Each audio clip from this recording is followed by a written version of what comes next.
the specialist in white sharks all around the world. You wrote numerous books. You worked with numerous universities. You have given interviews. You were in TV on many channels, and you was the guest of honor of the Royal Geographic Society, which means is something. Everybody comes there. No. So to finish all this list, this film will take 90 minutes. But just to give a picture who you are. How did it start for you? You don't wake up one morning and say, I'm interested in white sharks. Just shortly, how it started for you. The way it started for me with the sharks was my father was a fisherman for sharks. He liked to sports fishing sharks. And I was born in Durban. You know where Durban is on the East Coast. So many of the sharks that he caught went into the aquarium, SeaWorld. And then when I was 6 years old, my mother took me one day to see one of the sharks my father caught. It was a bull shark, quite a big one. And then from that time I became very interested in sharks. And then I started getting the books, not many books those days, a few books, some pictures, and my interest just grew. And then I saw the documentary Blue Water White Death when I was a kid, and then I decided I'm going to work with great white sharks. That's my focus. That's how it started. And my dream was to work with great white sharks, but where I went was much higher than any of my dreams.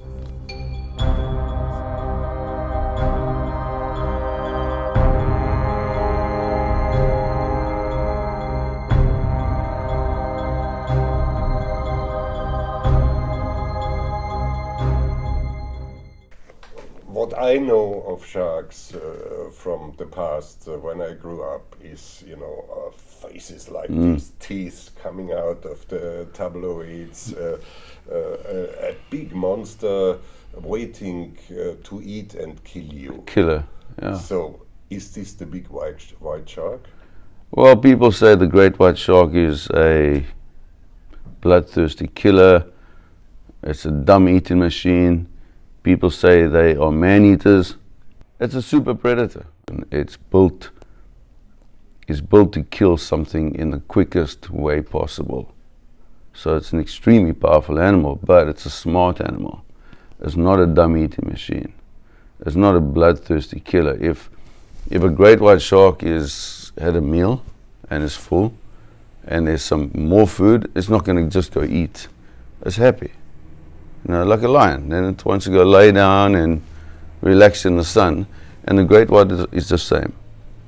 And they're also very specific about what they eat. And they have a very broad spectrum of prey. So they're opportunistic. So if they're hungry, they will eat what is available. But when everything is available and they have a menu, then they become specific about what they want to feed on for their own, for their health. So like us. Exactly. But they're not wasteful like we are. Human beings are wasteful. Great white sharks are not wasteful. So yes, So are they dangerous? Of course they're dangerous. So if I swim here in this bay, there are a lot of great white sharks. Will he eat me? The chance is very small that he will eat you, even if you're swimming out there, because you don't fit into his natural prey spectrum. Mm-hmm. But it also depends on the region. It's very regional. This area here, this Mossel Bay, is a juvenile population of great white sharks. So they're young great white sharks. So a human being is quite a big prey item. And a great white shark doesn't usually just take one bite and swim off. If he kills something, he consumes the entire prey. So he looks at a human being and thinks, it's a bit big for me to completely consume. So I look for a fish rather.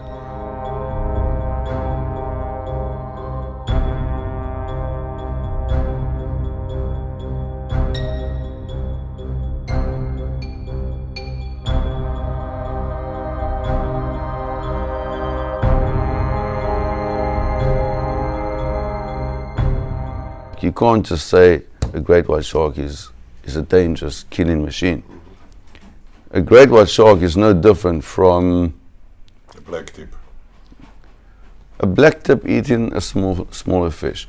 They say the great white shark is very violent. Of course it's violent, because it wants to kill you or the prey as quick as possible. But if there's a bird flying and there's a fly and he grabs a fly, it's the same violence. It's just the bird is much smaller. So, but people don't see it in that way.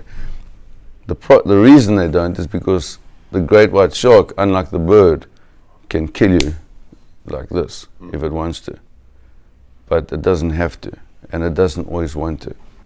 So we are talking so much about dangers now. How many people per year are dead because of sharks? Approximately every year there's about 100 shark attacks around the world. That we know of. There's probably more. So 100 attacks a year known? Known. So I would say there's probably 200 attacks a year that are taking place. But of the known attacks each year, there's usually between 6 and 25 fatalities where the person is killed. Tell me again, how much between? Normally between 6 and 25 people get killed by great white sharks. I mean sharks. Sharks. In general. So that means there are millions of people in the water, swimming, diving, working, fishermen, what else? And there are how many deaths a year? Maybe 25 on a good year. On a bad year, 25. But usually on average about 6-7 fatal attacks. So that means you don't have to be too much concerned. The chance of being the chance of being killed by a shark is less than the chance of being killed in your car while you're driving to go surfing. With a coconut falling down from the 150 people a year get killed by coconuts. Okay? Did you ever see a headline saying, "Man savaged by coconut"? Never. Snakes kill 40,000 people a year. Tigers kill 500 people a year. Hippopotamus is the most dangerous animal in Africa. Mosquitoes kill 750,000 people a year. So shark attack is the least of your worries. So how many sharks are killed by us every year? That's a big problem. The question of how many sharks are being taken by human beings is a very big problem. And the estimates vary, but it's approximately 100 million sharks every year.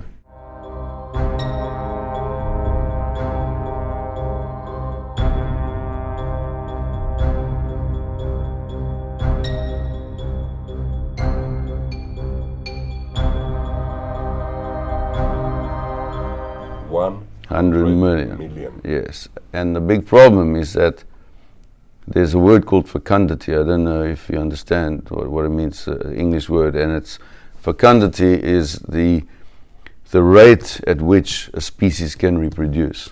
So all sharks have got a very low fecundity. A rabbit has a high fecundity, okay, but sharks have a low fecundity. So, for instance, a great white shark can take 15 years to become mature enough to become pregnant, and then the litter size can be 7 to 14.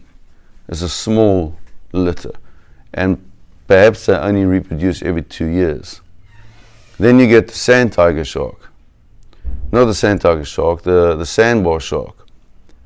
The sandbar shark takes 25 years to reach maturity, and then it only produces 1 or 2 or 3 pups. So their reproduction rate is extremely low, and it can never keep up with the amount of sharks we're taking out the ocean. So in the Northeast Atlantic, your pork beagle shark, your blue shark, mako shark, all their populations are down more than 90%. So that means when we go on like this, there will be no sharks no more. So people will say no problem, huh? They are bad animals anyhow. We don't have no sharks anymore. It's out of sight, out of mind, and What do it's the sharks education. do? Why not only that they are wonderful to look at for me, but for what sharks they have a role? A role in the environment. Well, each one has a role. I mean, you get so many different species of sharks. You get your benthic sharks, which live on the bottom, and their role is to, to keep the reef healthy. So they feed on the weaker species. I'll give you a couple. The best is to give you examples. The average shark fisheries around the world. So if I go down here into Mossel Bay and I start a factory to catch sharks, the average length that it lasts is 8 years, and all the sharks are gone. So the numbers go down very quickly. In Australia, for example, I can't remember exactly which region, they opened up the shark fisheries, and they were catching all the sharks. And very quickly, the lobster industry, which had been there for decades, completely collapsed. So the scientists came in to see where did the lobster go. But what was happening, they were taking the sharks out. The sharks were feeding on the octopus, and the octopus feed on the lobster. So the entire industry collapsed. So now all the lobster are gone. Now there's no food for the octopus. So that's a big problem. Go too. They disappear. You can't take away a top predator and have the environment below it survive, because the top predator is always a slower growing, slower reproducing species, and the prey that it feeds on reproduces much quicker. So you take the great white shark away, the bronze whalers proliferate, and then they just overpopulate and they take everything away.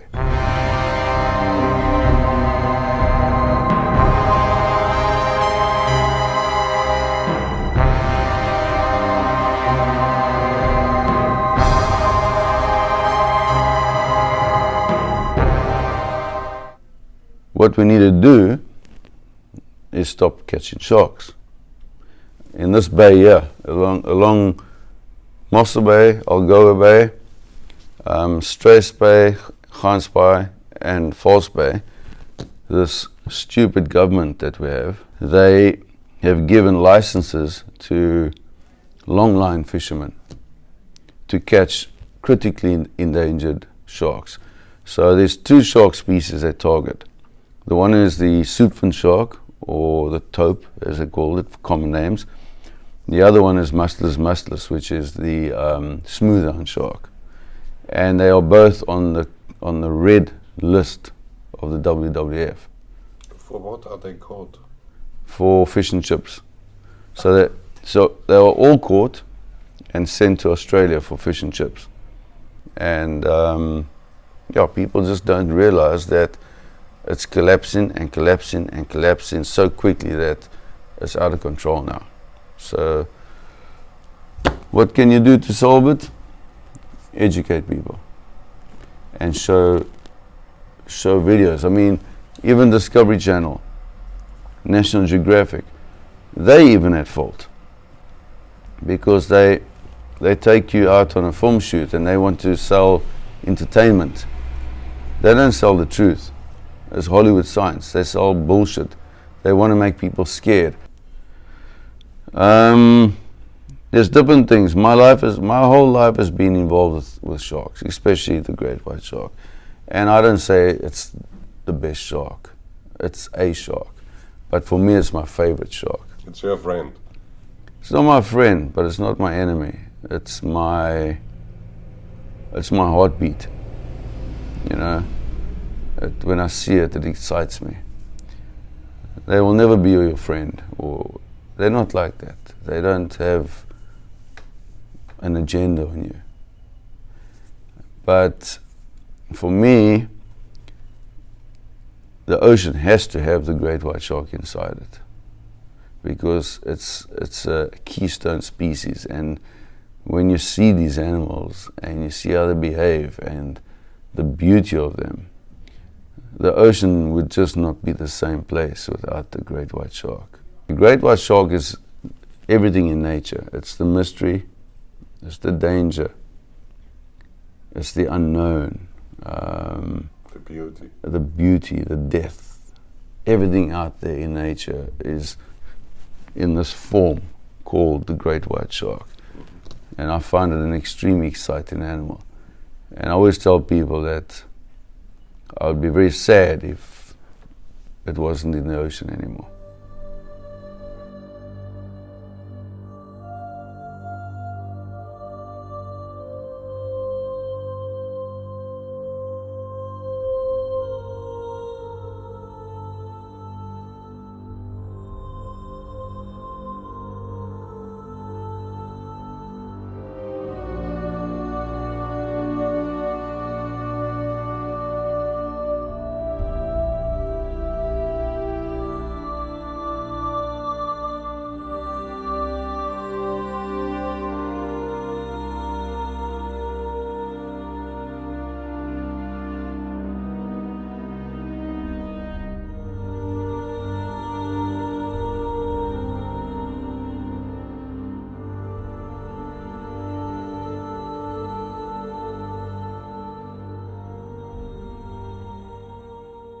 What you are trying here with this organization, which is called White Shark Africa. White Shark Africa. What you try to do here? We do different things here. White Shark Africa, first of all, we're a commercial diving tourist company. So we take people out to encounter the great white sharks, which is very good because it's a non-consumptive resource. So that's one of the things we do. So people, they go out with you, see the sharks eye to eye. Eye to eye. Big, white, dangerous shark. They get another feeling. The staff are all trained to give good information, and the staff are very enthusiastic, and they know the different sharks, and people love it because how do you know that shark's a female? And then my staff say, because it's full of shit. You know, so they're joking. And they say, no, I'm just joking. It's a female because if you look at this and that and that, and then people become interested. You know, so it's just getting people involved in a much more relaxed manner with the animals. And when they go in the cage and they see the sharks are not biting the cage and they're not interested in the cage, they start getting excited and they really enjoy the beauty of the animal. So that's very important, is the education, showing people these animals. It doesn't take away the fear, but it develops respect for the species. Then what we do research as well. We have a research division. They're further up the road. We've got a student house, and we have research students coming from different parts of the world, and they've got different projects that they're doing. And it doesn't just include sharks, it includes the beach cleanups, the rock pools, other species of shark. They go out in the summer and they research in copper sharks and hammerhead sharks and that kind of thing. So that's very good as well. I'm driving the boat out to take clients to see cage diving. Are you going to join us? Awesome. And what we see on cage diving? Great white sharks, hopefully. That's what we're hoping for. So you're filming the sharks? Yes, trying to. They're difficult animals to film, but yes. What is the difficulty? Whenever you're filming nature, there's a little bit of difficulty because you can't really predict where they're going to be and what they're going to do and how they're going to behave and all that sort of stuff. But it's like with any animal, if you spend a bit of time with it, then you start to understand it a little bit better and work out what it's going to do, and that helps you get good shots usually. And how we find the sharks? We know where they are. We use our expertise to find the sharks. So we know that they're not at Seal Island at the moment, so our next option is to move across to one of the reef systems where we've been seeing them consistently for the last while. So we get there, we anchor, we chum, And hopefully, if we're lucky, we see some sharks. Wouldn't be the first time.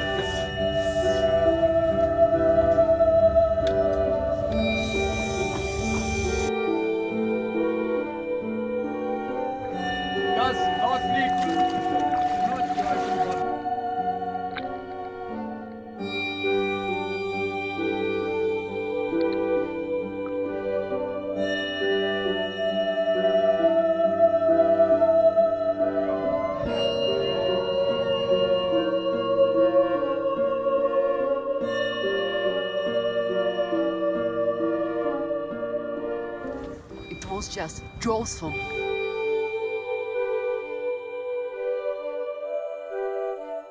You were sailing 4 or 5 years around the world. Tell us a little bit. I took my family sailing around the world, and I was fortunate enough that I could buy a very nice boat. I bought a Leopard 45 catamaran, which has got lots of space. It was always a big dream of mine, and I'm going to do it again. I had to stop because I had other business interests. But for me, French Polynesia was the most magical, because French Polynesia, there is still so much to see, so much sea life. And I found that the people there were extremely nice, the locals, and they had a very good respect for the ocean. They are part of that environment. There's so many things I saw, so many things we did. The Caribbean I really enjoyed, was very beautiful, but a bit too commercialized for me. But it's a good place to learn to sail because you can get what you need. But once you go through the Panama Canal and you're out into that big Pacific Ocean and you see, the sail between, just to get to Galapagos, there was no wind, so I just motored. But from Galapagos, sailing into the trades and slowly getting to the trade winds and then sailing towards Marquesas, that was just magic. Just sitting out there, 2 o'clock in the morning, drinking a rum, and on my deck chair, and the autopilot is on, and the spinnaker is up, and you're averaging 10.5 knots. It's the best life in the world, by far. But my next sail is not going to have a time period. It's indefinite. I can carry on sailing and just do it as long as I can. So Mr. Shark gets a long-term, indefinite sailor. Exactly. It's the best life in the world. There's no better life. So what do you tell people they are sitting at home and waiting for how can I do this or this? Most people have dreams. Most people have a dream. Some dreams are big, some dreams are smaller, some dreams don't need much money. So maybe you're working at a bank, but your dream is to play in a band. But you're never going to be playing with AC/DC. But you can still go on the weekends and play at a pub and still play in a band, if that's your dream. My dreams are bigger. Start somewhere, make your list, make your dream board, put up your pictures, look at it every day, every morning, every night, keep it in your head really strong, really powerfully, and then start ticking off each thing you have to do. And it's amazing how many connections you make and contacts, and once you get serious about it in your head, then the magic starts. Then the right person appears, or the right boat appears, or the right equipment appears, and that's how it goes. So you just have to maintain a strong mind on what you want to do, and then everything happens. You have 2 choices. You either stay at home and dream, or you live your dream.